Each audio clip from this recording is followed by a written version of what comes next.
Thanks for tuning in to Operation Revenge. Make sure to like the video and subscribe to the channel. Now let's begin the story. It was late on a Wednesday when the envelope arrived. Simple, crisp white paper with no return address, just an elegant swirl of gold letters across the front.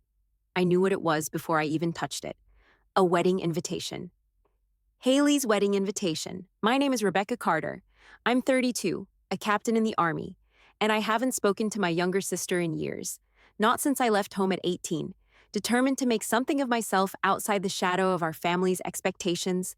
There was no good reason for our estrangement, just time and distance, and perhaps too many old wounds. I hesitated before tearing open the envelope.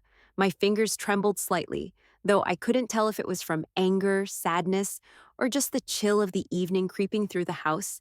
I pulled out the invitation, the thick cardstock smooth against my fingertips.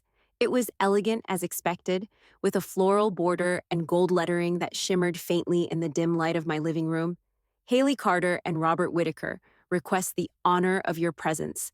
My eyes flicked over the rest, but it was the name of Robert Whitaker that made my breath catch. Robert Whitaker. I hadn't thought of him in years. I remembered him well. Robert had been the one I saved, pulling him out from under a collapsed building during a mission in Afghanistan. He had been unconscious, bleeding from his head, but I'd gotten him to safety. I'd been a hero that day, but nobody knew. Nobody back home, not even my family, ever knew how I had risked my life for a stranger, a man who, as it turned out, would one day marry my sister. I frowned, holding the invitation up to the light. It was impossible for me to believe that this was a simple invitation, a kind gesture, or a genuine attempt to rebuild any kind of connection. No, there had to be something more. Why else would Haley send me an invitation after all these years of silence? I was no fool. I had seen the way my family operated, their pretentious attitudes, their obsession with appearances, their constant striving for an image of perfection. Haley's wedding wasn't just about love.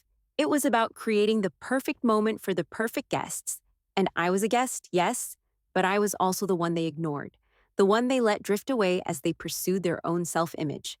I couldn't help but feel like this invitation was a calculated move. Maybe my sister had decided, after all this time, to make me a part of the perfect wedding she had always dreamed of. Or maybe, and I didn't like to think this, someone else had orchestrated this. Robert, perhaps, to thank me for my role in saving his life. Or maybe even my mother, trying to mend some of the rift between us.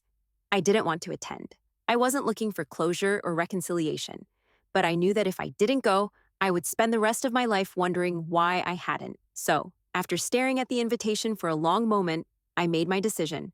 I would go, but not for closure, not for Haley, and certainly not for my family.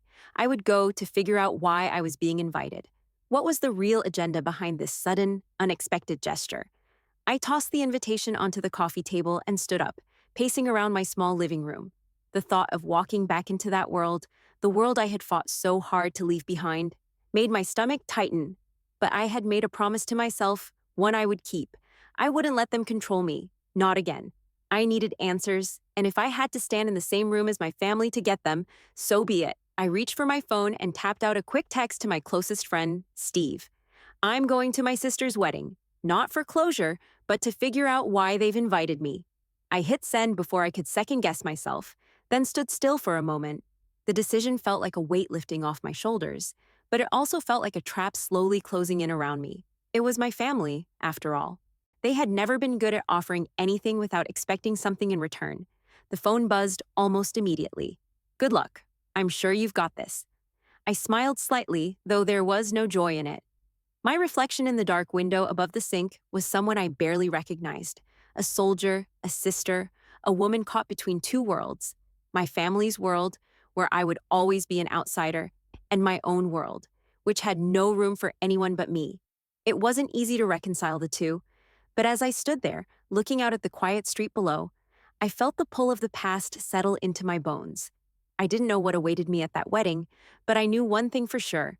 It wasn't going to be a simple family reunion. Not for me, not with my history. The invitation was a puzzle, and I was going to figure it out, piece by piece. The drive to the wedding venue felt longer than it should have. I couldn't tell if it was the tension in my chest or the tightness in my muscles, but the miles stretched on forever, every curve of the road seeming to pull me further into a past I couldn't escape. When I finally turned onto the street leading to the venue, I felt my stomach drop. The estate was enormous, nestled on the edge of the city, surrounded by manicured gardens that looked like something straight out of a magazine. Expensive cars lined the drive, the soft hum of voices and laughter drifting out from behind the ornate gates. This wasn't just a wedding. This was a show, a performance of the kind of life I knew my family had always aspired to. I parked my car at the far end of the lot, away from the guests, and sat for a moment, staring at the venue through the windshield. The glass of the building reflected the late afternoon sun, casting long shadows across the grass. It was a perfect scene, too perfect, and it made my skin crawl. I wasn't here to fit in. I wasn't here to be part of their carefully curated world.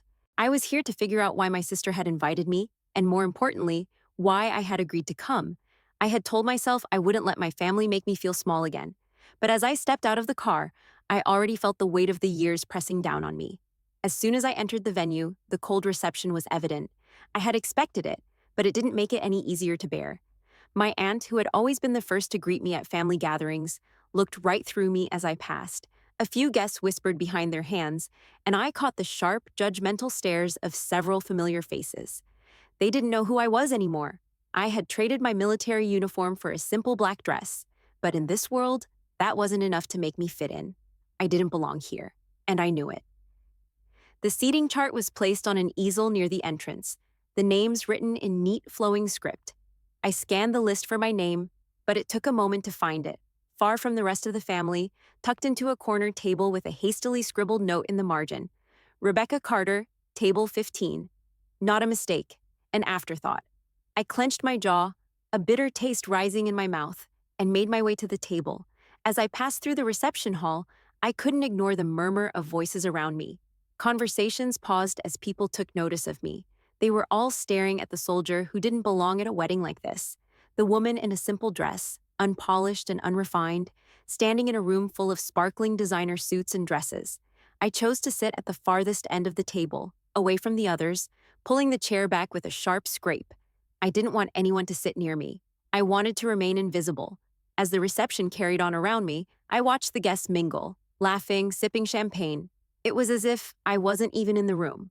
My presence didn't matter here, it never had. But I forced myself to sit there, to breathe through the discomfort. It was the price I had to pay to find out why I was invited. I knew it was ridiculous to expect any real answer from my family. They would never admit to anything that had led me to this point. No, this was my last chance. This wedding, this perfect celebration of the perfect life, was my final test. Would my family finally acknowledge the truth about who I was? Or would they continue to hide behind their walls of pretense and empty smiles? But I couldn't help but feel the sting of exclusion again. It wasn't the first time, and it probably wouldn't be the last. I had fought too hard to leave, to build a life of my own. And now, it seemed, I was just another forgotten soldier on the sidelines of their picture-perfect world. Minutes passed, then an hour. I felt my grip on my drink tightening. The tension was eating at me. I couldn't sit in this room forever. That's when I saw her. Haley, my sister. She looked radiant, of course, in her perfect wedding dress, surrounded by a group of her friends, laughing and talking. The center of attention, as always. It was how she had always been. She caught my eye across the room, and for a moment, I thought maybe, just maybe, she'd come over. Maybe she'd say something. Maybe even apologize for the distance between us. But no, she smiled. A quick smile, a flicker of recognition, and then her attention was back on her friends. I wanted to scream, to throw a drink in her face and demand to know why she had invited me here only to treat me like a ghost in the room. But I held my ground, stayed in my seat. The last thing I wanted was to make a scene, to prove them right. Instead, I sat quietly, forcing myself to breathe, to focus. I would get my answers. I had to. I wasn't going to let this be another night of sitting in the shadows, waiting for the world to notice me. The evening went on, but I didn't feel like a part of it. I was just an outsider, watching as my family smiled, danced, and reveled in their perfection. And then, the speeches started. The speeches began shortly after dinner, just as the sun started to dip behind the ornate windows, casting a soft golden light over the room. A low murmur filled the air as the guests shifted in their seats, all eyes on the small stage at the front. Haley's father was the first to speak. He was as expected, charming, polished, the perfect picture of a proud father giving away his daughter. His voice carried easily over the crowd, warm and steady, filled with the rehearsed affection of a man used to giving public speeches. You know, when Haley was little, she always dreamed of this day, he began, his eyes twinkling as he looked over at her. She used to carry around a little doll in a white wedding dress, imagining herself walking down the aisle, and I couldn't have imagined a more perfect day for my perfect daughter. Everyone laughed. The crowd ate it up. Haley beamed from her seat, her hand resting gently on Robert's. She had a way of commanding attention, even when she didn't say a word. But then something inside me snapped. I was sitting at the far end of the room, still trying to stay hidden, but the words of her father, those empty, glowing words, started to burn. They burned because they weren't true. They weren't the full truth. I had been a part of that dream, a part of her life, at least I thought I had been. But now, here I was, alone in a corner, a forgotten guest, the one who had been left out of the story. His voice droned on. And Robert? What can I say about Robert? He's a fine man, the kind of man every father hopes his daughter will marry. Strong, steady, and always willing to put the people he loves first. The applause was immediate. A few people stood up to clap, and Haley gave Robert's hand a squeeze. Her face was glowing, the perfect picture of a woman who had everything she wanted. I couldn't help but wonder if, in that moment, she actually believed that. But I knew the truth. Robert Whittaker wasn't a saint. He wasn't the golden boy everyone made him out to be. He was the man I saved all those years ago, the man who owed me his life. And now here he was, standing by her side, the man of her dreams, while I sat quietly, ignored, at the back of the room. I shifted in my seat, a little too sharply, the sound of my chair scraping on the floor louder than I meant it to be. A few heads turned in my direction, my throat tightened. I tried to steady my breathing. Next, Haley's mother stood.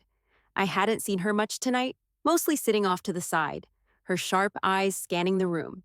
She wasn't someone who enjoyed the spotlight, but tonight she was the center of attention. She cleared her throat softly, and the crowd quieted as she took the microphone. Her voice was a little softer than her husband's, but just as polished. My Haley, she began, her voice tinged with pride, has always been someone who lights up the room, and I have to admit, as her mother, I couldn't be more proud of the woman she's become. She's smart, she's successful, and now she's marrying a man who will always have her best interests at heart. She glanced over at Robert and smiled warmly. The room was silent, everyone hanging on her words. Haley, I know that you and Robert will build a beautiful life together, and I can't wait to see all the amazing things you'll accomplish. A round of applause followed, and Haley's smile widened. She reached for her glass of champagne, raising it as though her mother's speech had just sealed the perfection of the evening. But all I could think about was how they had never once mentioned me. No mention of my service, of the sacrifices I had made, nothing. It was as if I didn't even exist, my fingers clenched around my glass. The night seemed to stretch on forever as I listened to the empty words, each one a reminder of the role I had never played in their story. I was nothing but a spectator, someone who had helped create their perfect lives without ever being included in the celebration of it. As the speeches continued, the crowd's laughter and applause faded into the background. My mind was racing, my pulse quickening. I didn't want to be here anymore. I didn't want to sit through the pretense and the facade, but I couldn't leave, not yet, not without understanding why I was here. The next speech came unexpectedly. Robert Whittaker stood. I didn't even see him get up. But there he was, standing at the microphone, his posture straight and proud, the kind of man who never seemed to waver, the kind of man who smiled and thanked the crowd when he wasn't even sure what they were applauding for. He cleared his throat, his gaze moving over the crowd before resting briefly on Haley. His smile was warm, but his eyes were different. I didn't know what it was, but something in the way he looked around the room made me uneasy. I'm not much for speeches, Robert began, his voice calm but commanding. But I'd like to take a moment to thank all of you for being here. I also want to thank my beautiful wife, Haley, for choosing me. I've been lucky to know her for a long time. And if you'll indulge me, I want to take a moment to acknowledge someone in this room who means a great deal to me. My stomach dropped. Who was he talking about? He paused. Everyone was silent. I could feel the collective anticipation in the air. I want to thank Captain Rebecca Carter for saving my life all those years ago. Without her, I wouldn't be here today. She was the one who pulled me out of that rubble, and I'll never be able to repay her for that. The room fell into stunned silence. I froze, my blood running cold. This wasn't what I had expected. This wasn't the wedding speech I had anticipated. Robert Whitaker, standing there in front of everyone, acknowledging me, thanking me for my sacrifice in front of my family, was something I hadn't prepared for. I felt every eye in the room turn toward me, some curious, some judgmental, others confused. I didn't know what to do. I didn't know what to feel. Robert's voice softened as he continued. I'll never forget what she did for me, and I think we should all raise a glass to her for being the hero she is. For a split second, the room was completely still. Then, slowly, the guests began to clap, their hands coming together in polite, half-hearted applause. I didn't move. I couldn't. I felt a rush of emotions: anger, confusion, humiliation, and yet there was something else there too, something I hadn't expected. Relief. For the first time that night, I wasn't invisible. For the first time, someone had spoken the truth. My family could no longer ignore what I had done. I stayed seated, my hands trembling slightly as I stared at Robert, at my family. It wasn't closure, but it was something. Something that, at least for the moment, felt like it had been a long time coming. The applause died down, but the silence that followed felt heavier than before. Robert stood at the front of the room, still holding the microphone, as the guests around the room shifted uncomfortably. I hadn't moved an inch since he'd called me out in front of everyone, and I wasn't sure how to react. I glanced around the room at my family. Their faces were a mix of confusion, surprise, and discomfort. They had never acknowledged what I had done, not once. And here it was, laid out for all to see. Haley, who had been beaming just moments before, stood frozen. Her smile faltered as she looked at me. I could see the tightness in her jaw, the way her eyes flicked toward Robert as if she wasn't sure whether to thank him or to pull him back. It was almost as if she wished he hadn't said anything at all. But it was too late now. The truth had been spoken. Robert's eyes met mine briefly. There was no smile, no awkward apology, just a steady look, as though he knew exactly what he had done. I wasn't sure whether he meant it for me or for everyone else in the room, but there was something in that look that said everything had just changed. I still didn't move. There was no immediate acknowledgement from my family. My mother, who had always been the one to praise Haley for her grace, her perfect life, and her choices, sat with her hands folded on her lap, her face unreadable. She didn't meet my eyes. My father looked as though he had been caught in a trap he didn't know how to escape. The guests around me had started to murmur among themselves, but there was a deep sense of discomfort now, a kind of shift in the atmosphere that hadn't been there before. The perfect, polished wedding had suddenly cracked. I wasn't sure how long I could keep my seat, how much longer I could sit quietly and let this spectacle unfold. Robert cleared his throat, pulling my attention back to him. I just wanted to say, without her, none of this would be possible. I'm here, standing with Haley, about to start this new chapter of our lives because Rebecca risked hers for me, and for that, I will always be grateful. There it was again, the truth, spoken in front of everyone. No more hiding it, no more pretending like it was nothing. I felt a strange sense of pride in my chest, not from the applause or the recognition, but from the fact that, finally, after all these years, someone had recognized me. Someone had spoken the truth in front of my family, in front of the people who had never once acknowledged my service, my sacrifice, or the choices I had made that had led me to this moment. The room was silent now, save for the sound of silverware gently clinking against glass as people shifted awkwardly in their seats. I didn't need them to suddenly love me or accept me. I wasn't asking for that. But for once, I wasn't invisible, and it felt like the smallest form of vindication. Finally, I stood up. The sudden motion seemed to draw the attention of everyone in the room, their eyes darting to me, waiting to see what I would do next. I hadn't planned on standing. I hadn't planned on anything, but something inside me had shifted. It was time to stop hiding. It was time to stop pretending like I wasn't part of this world. I looked around the room at my family, my mother's passive stare, my father's awkward discomfort, Haley's tight-lipped smile. I could feel the weight of all their unspoken thoughts pressing down on me.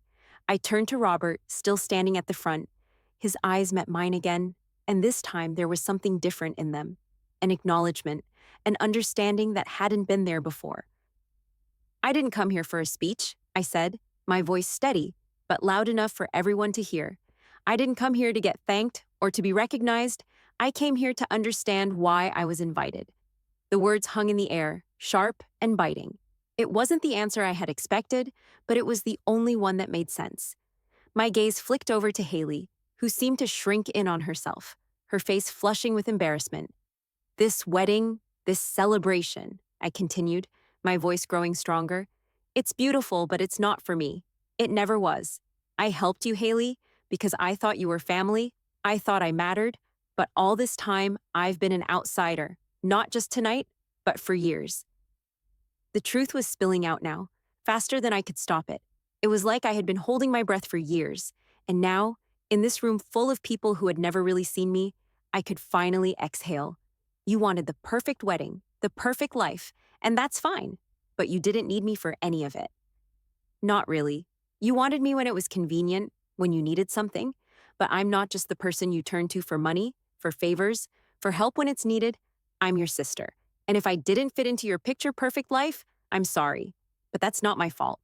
My words fell heavy in the room, and this time, no one spoke. No one moved. They just listened. I glanced at my family again, at my mother's strained expression, my father's silent gaze, and then back to Haley. She was standing now, her hands nervously twisting the napkin in her lap. I never expected a thank you. I never expected an apology. But I think it's time you all understood something, I said, my voice quieter now, but resolute. I'm done playing the part you want me to play. I don't need to be a part of your perfect world anymore. I turned to leave, to walk away from the crowd of people who had never truly seen me, and as I took one last look at Robert, he nodded. He didn't say a word, but that small gesture felt like enough. I didn't need more than that. As I walked away from the table, I felt a weight lift from my chest, not from the closure I had been seeking, but from the quiet understanding that I didn't need their validation anymore. The truth had been spoken, and I had done what I came here to do. The silence in the room was thick, but it wasn't mine to carry anymore. The wedding continued around me, but I knew I had already walked away from it, from them, in a way that I never could have imagined before. I didn't make it far. The hallway was quiet, far from the chatter and clinking glasses of the reception. It was a stark contrast to the noise I had just left behind. I had barely taken a few steps when I heard the hurried footsteps behind me. I didn't need to turn around to know who it was. "Rebecca, wait!" Haley's voice was sharp, almost desperate. I didn't stop walking, but I slowed just enough to hear her catch up. "Rebecca, you can't just walk away from this." I turned around, my face expressionless. I didn't want to show any emotion, not now, not when everything I had been holding back for so long had come tumbling out in front of everyone. "Why not?" I said, my voice a little too calm, a little too cold. "You invited me here to make a point, didn't you? To show everyone how gracious you were, how perfect your wedding would be. But now that the truth is out, you want me to play the part of the good sister. Sorry, Haley, I'm done playing your games." Her face flushed. "It wasn't like that, Rebecca. It's not about that at all. You don't understand." I cut her off. "Don't understand? Don't understand what? That you've been using me for years? That I've been part of your perfect little life whenever it suited you? But when I didn't fit into your shiny picture of what family is supposed to look like, I was cast aside." My voice was rising, but I didn't care. "I'm not the one who doesn't understand. You've been pretending for so long, Haley. Pretending like I don't matter. Pretending like I'm just some tool you can call on when you need something." Haley's eyes welled up, and for a moment, I almost thought she might break down, but she didn't. Instead, her voice cracked as she spoke. "It's not what you think. I never meant for it to be like this. I just didn't know how to fix things. I thought, if I gave you this invitation, it would be like a way to make up for everything, to try and fix the past. I didn't know how to talk to you, how to what?" I demanded. "How to say sorry, how to explain the years of silence, the years of ignoring me when you needed something, the years where I had to fight for everything I've built while you sat there, playing the perfect daughter, playing the perfect sister, but I was always just the backup, the soldier, the one you call when it's convenient." She took a step back, her eyes wide with shock, and I saw her struggling with something. Regret, guilt, or maybe a mix of both. "I didn't mean to hurt you, Rebecca," she said, her voice almost pleading. "I never wanted you to feel like you weren't part of the family." I shook my head, fighting the lump in my throat. Don't say that. You may not have wanted me to feel left out, but you certainly never fought for me to be part of anything. You never cared about my life, about my choices. You only cared when it suited you." She stepped forward, reaching out as if she wanted to touch my arm, but I took a step back instinctively. "I'm sorry," she said, her voice breaking now. "I've been so selfish. I didn't know what to do. You've always been so distant. You're always so strong, Rebecca. I didn't know how to reach you." I laughed, but it was bitter. "You didn't want to reach me. You just wanted what you needed from me. And now here we are, and you're asking for my forgiveness like nothing happened." "I didn't," she paused, her lips trembling. "I didn't think you'd react like this. I didn't think it would all blow up. But please, you've got to believe me, Rebecca. I just wanted things to be perfect." "Perfect," I repeated softly, almost mockingly. "Yeah, I noticed that. But maybe perfect isn't what you should be aiming for. Maybe it's time you realize that not everything needs to be picture perfect for it to matter. Not everything needs to fit into a damn box." Haley stared at me, her eyes wide with uncertainty now. "What do you want me to say, Rebecca?" Her voice was barely a whisper. "What do you want me to do? I've tried, I really have. I thought if I made everything perfect, if I invited you, maybe you'd come back. Maybe you'd forgive me for everything we've been through." I looked at her, really looked at her, for the first time that night, and I felt something break inside me. Not anger, not bitterness, but something I hadn't expected. I had expected to feel triumphant, but instead I felt a deep, aching sadness. "I don't want your perfect wedding, Haley. I don't want your apology or your invitation. What I want is for you to realize that what you've been doing to me, to this family, isn't love. It's control. And I'm done being controlled. I'm done being invisible when it's convenient for you. You can't buy my love with grand gestures or guilt trips. It doesn't work that way." She was quiet for a long moment, her face crumpling as the weight of my words seemed to sink in. "I didn't know," she said, her voice almost inaudible. "I didn't know how much I hurt you." "I know," I replied quietly. "But you can't undo it now. The damage is done, Haley." I took another step back, and she just stood there, her hands trembling at her sides. She looked so small in that moment, so lost in her own shame. I almost felt sorry for her, but I couldn't. Not yet. I turned to leave, but before I did, I looked at her one last time. "Good luck, Haley. I hope you and Robert build something real, but I won't be a part of it. Not anymore." With that, I walked away, the echo of my footsteps the only sound in the hallway. I wasn't sure what came next, but for the first time in a long time, I felt like I was walking away from something I didn't need, a family that had never really been mine, a place that had never truly been home. The cool night air hit me as I stepped out of the venue, the weight of the conversation with Haley still heavy in my chest. I had walked away from her, from the wedding, from everything that had built up inside me for years. I felt light, but there was also a strange hollowness, like I had left part of myself behind. I didn't want to go home just yet.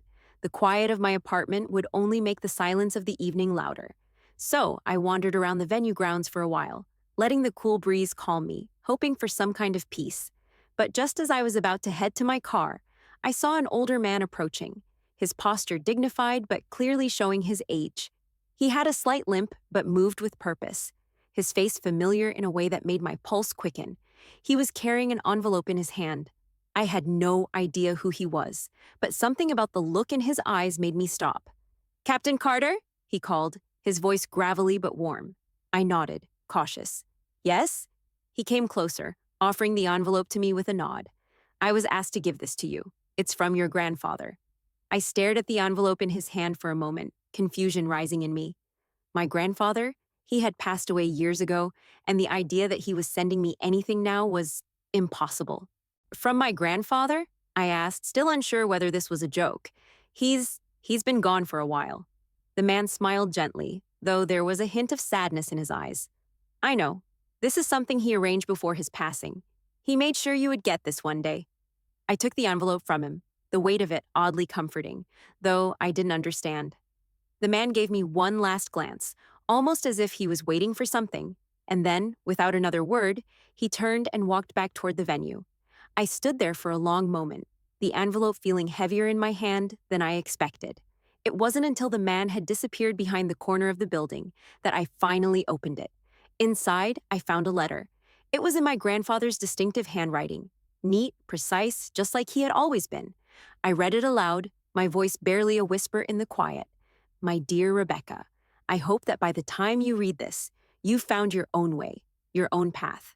I've always known that you would. Your strength, your resilience. But there are things you may not know, things that I never had the courage to tell you in person. You've always been a part of this family, even if they didn't see you the way I did.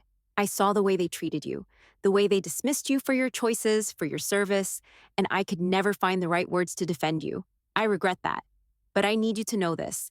I have always been proud of you, Rebecca, and now after everything, I'm leaving something behind for you, something I hope will help you stand tall, to continue your journey, and to find your place where you truly belong. Included in this letter is a legal document naming you the rightful heir to the Whitaker Foundation. This is not a favor, my dear. This is a recognition of everything you've done, everything you've earned with your own blood and sweat. It's yours, and I want you to use it well. I am sorry for not being able to speak these words to you in person, but know that even in my silence, I've always been on your side. With all my love, Grandpa. I felt the words sink into me like a stone dropped into still water, sending ripples through my mind. The Whitaker Foundation. My name on it. The legacy of a family I had been estranged from for so long. I stared at the letter for a long time, the world feeling very small and quiet around me. My hands shook slightly as I held the paper, the weight of it threatening to crush me under its sudden enormity. I didn't know what I expected tonight. Maybe a confrontation, maybe some kind of catharsis or clarity. But this was something entirely different. This was a shift, a revelation I wasn't prepared for. The foundation had always been a symbol of everything my family had built: money, power, influence. They had made it their world, their empire. But now, it was mine. My grandfather's final act of recognition had made sure of that. It wasn't just the financial weight that was suddenly on my shoulders, it was the responsibility, the legacy, and the strange sense of justice that this moment had created. Finally, after all these years, I was being seen. Not for my uniform or my service, but for my strength, for surviving, for fighting, for doing what was right when no one else did. I shoved the letter back into the envelope and stuffed it into my purse, my mind racing as I walked to my car. I needed time to process it, to figure out what this meant. But as I slid into the driver's seat and started the engine, something inside me settled. This was the moment I had been waiting for. Not the invitation, not the wedding, not the false apologies of my family, but this. This was the moment I took control. This was the moment I left them all behind. As I drove away from the venue, the streetlights blurring by, I felt an unfamiliar sense of power, a quiet certainty that I hadn't had before. My future and the future of the Whitaker Foundation was in my hands now, and I was ready to take it. The Whitaker Foundation was nothing like I had imagined. When I first walked into their headquarters the following week, the building was everything I expected: grand, polished, and pristine. A marble lobby greeted me with towering columns and a chandelier that probably cost more than my entire yearly salary. The place screamed old money, prestige, and an image of success that my family had always clung to. But as I walked through the halls, my footsteps echoing against the marble floors, I realized it wasn't the physical space that was important. It was what it represented, what it had always represented: the values of a family that had spent decades building an empire on appearances, status, and control. And now, it was mine. I felt a twinge of doubt, but it quickly passed. My grandfather had seen something in me, something that no one else had ever truly recognized, and I wasn't about to let the legacy of the Whitaker name be reduced to this hollow shell of perfection. It was time for a change. The boardroom was waiting for me. I had received an email early that morning, summoning me to a meeting with the board of directors, those same people who had once turned their noses up at me, who had avoided acknowledging my existence. They were all in for a surprise. I took a deep breath as I stepped into the meeting room, where 8 people sat around a large conference table, papers scattered in front of them, their eyes glancing up as I entered. There were murmurs of surprise, a few raised eyebrows, and the distinct feeling that no one expected me to show up. But they weren't the only ones who had surprises for today. "Good morning," I said, my voice steady as I walked to the head of the table. "I'm Captain Rebecca Carter.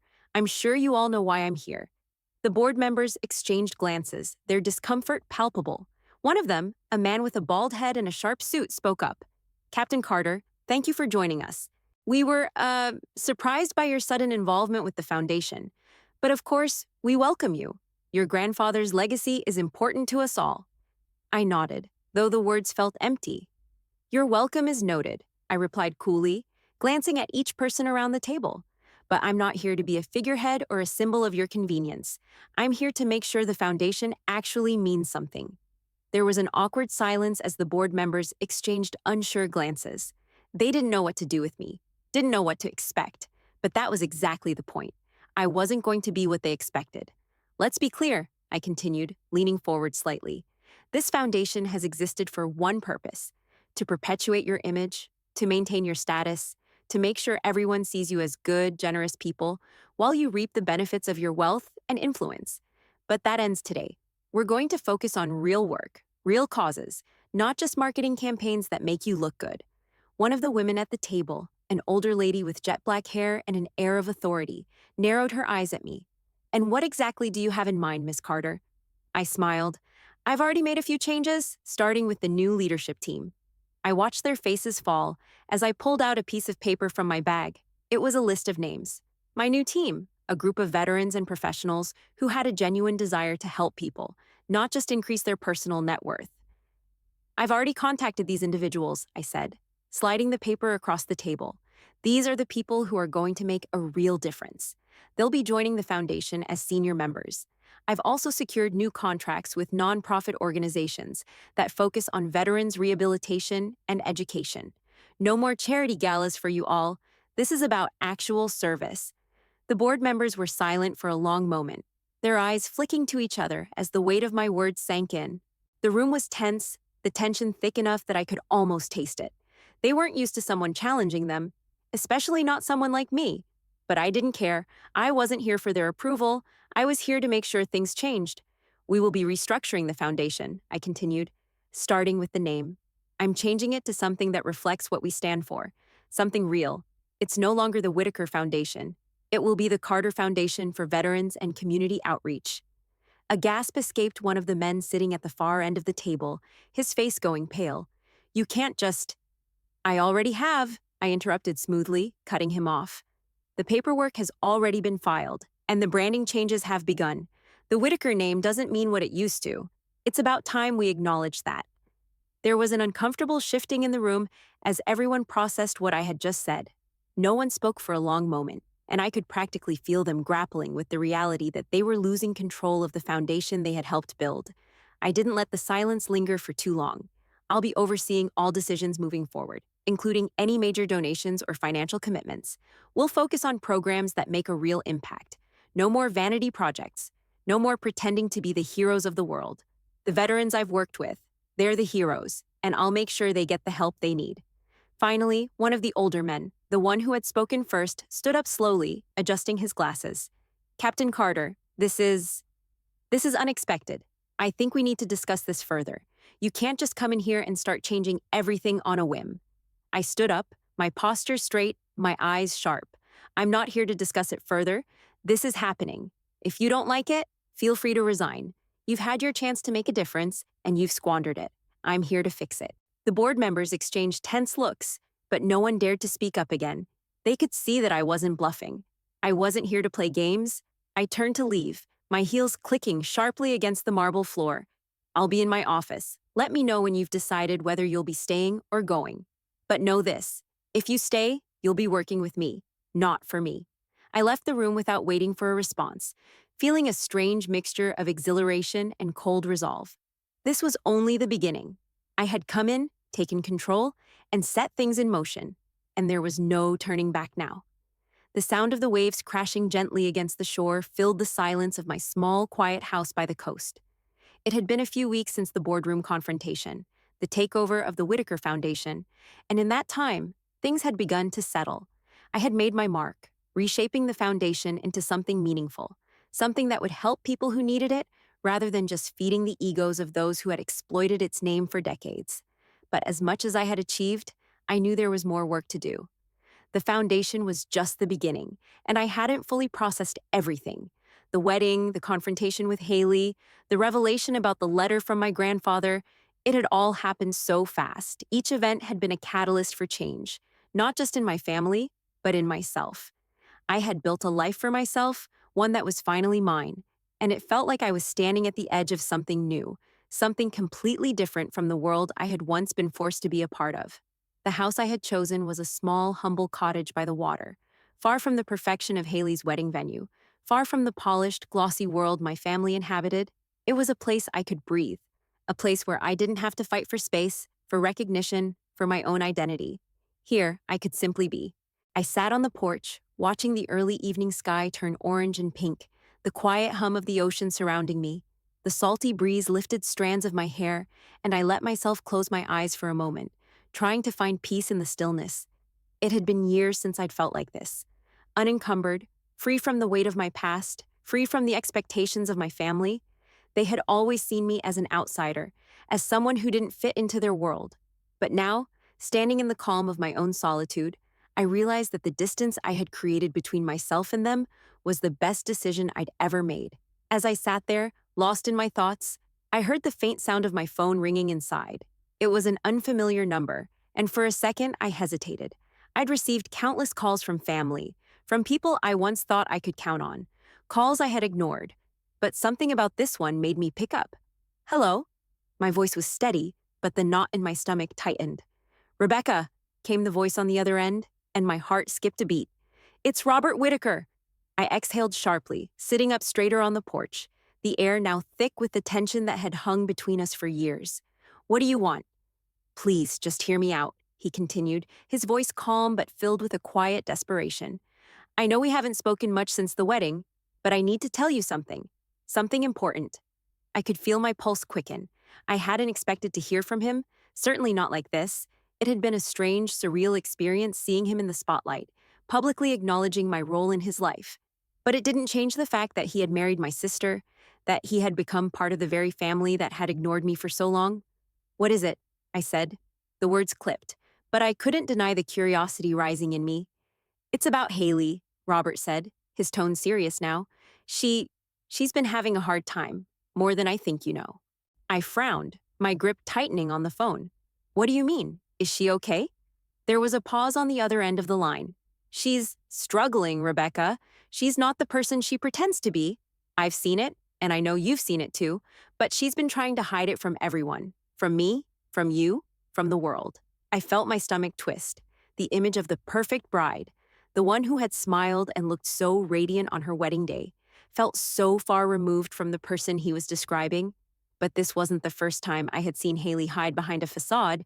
It was how she had always been, always so polished, so perfect, until the cracks started to show. She's afraid," Robert continued, his voice a little softer now. "Afraid that everything she's built, everything she's created is falling apart, and she doesn't know how to fix it. And I think she's finally realizing what she's done to you, to your relationship with her." I let his words sink in, and for a moment, the weight of everything that had happened between us, between me and Haley, flooded back. The years of distance, the silence, the constant feeling of being overlooked, discarded, the anger that had built up in me over time. "Why are you telling me this now?" I asked, my voice quieter, more measured. "Why didn't you tell me sooner? Why did you stay silent for so long?" Another pause. Robert didn't answer immediately, because I didn't know how. I thought I could fix it on my own. But I see now that I can't, and maybe you two can fix it. Together. I shook my head, not knowing what to say. "I don't know if we can, Robert. I don't know if I can ever forgive her for what she's done. For how she treated me, I'm not sure if it's possible." "I understand," he said quietly. "But I think you both need to find a way to heal. You're stronger than you know, and maybe, just maybe, you're the only one who can help her through this." His words hung in the air, like a final plea, a call for reconciliation that I wasn't sure I was ready for. I didn't know if I was ready to open that door again. Not yet. I took a deep breath, the air still and heavy around me. "I'll think about it," I said, my voice firm but not unkind. "But don't expect anything to change overnight." There was a soft sigh on the other end, but Robert didn't argue. "I understand. Just don't give up on her entirely, okay?" I nodded, though he couldn't see me. "I won't, but I need time. We both do." He was quiet for a moment before finally speaking again. "I'll let you go, but thank you for listening. I'm sorry for everything. I really am." I didn't know what to say to that, so I just hung up. As the phone call ended, I sat there for a long time, staring out at the water. The sun was fully set now, the sky fading into deep purple, the horizon just a thin line of fading light. I wasn't sure what to do with the weight of Robert's words or how to process the complexity of my relationship with Haley. I didn't know if reconciliation was possible, if it was something either of us even wanted. But as I sat there, in the stillness of my own home, I knew one thing for certain. I had come a long way from the woman who had walked into that wedding, a stranger to her own family. I wasn't ready to forgive, but I wasn't ready to close the door either. Maybe one day when we were both ready, we could find a way to rebuild what had been lost. But that day wasn't today. Today, I was free.